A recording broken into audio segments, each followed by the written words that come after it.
Hello guys, this podcast will talk about discrimination, the cause and effects to its surrounding.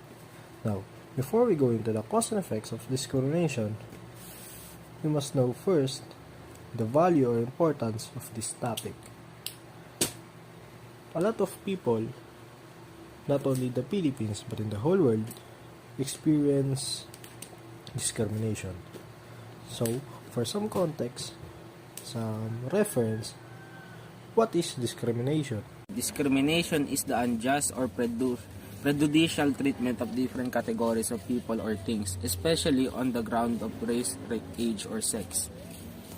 According to the news report, bias and discriminate can be difficult subject to discuss, but there are very good reasons to get past our discomfort and talk about these important issues. The following is a conversation with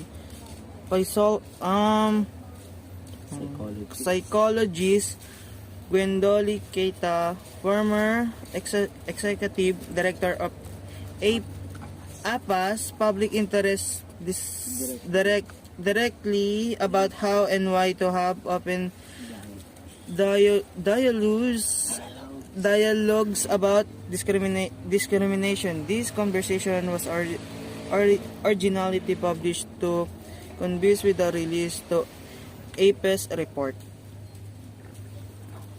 Why do people discriminate? Humans are naturally motivated to categorize people and objects. This is normal cognitive behavior, but discrimination goes beyond that.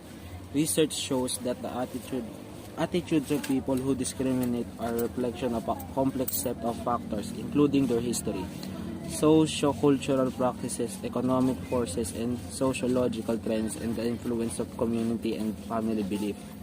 Some of the most damaging forms of discrimination are the result of deep-seated destructive generalizations about certain groups.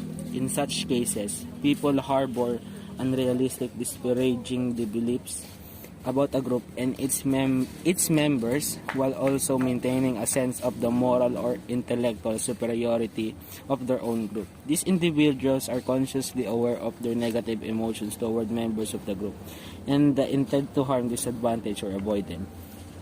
Why should people make efforts to discuss about discrimination? Human survival may be the most fundamental benefit of eliminating discrimination that we fear in. Recall from those who are different than we are is unfortunate and constitutionally dangerous. A lack of diversity perpetuated by discrimination makes our society weaker. Diversity breeds creative thinking, democratic communities, and innovation. Diversity in higher education makes better citizens and result in a more varied and prosperous society that benefits everyone. Productive, meaningful dialogue can help contribute significantly to awareness of these important truths. What are the psychological factors that make people afraid or reluctant to talk about discrimination? According to psychological research, talking openly about discrimination may threaten to unmask both conscious and unconscious belief systems about one's own bias and prejudice. In talking about discrimination, we are afraid of saying something that may be interpreted as discriminatory. Talking about discrimination can also be uncomfortable for those with privilege because it requires them to acknowledge their inherent privilege.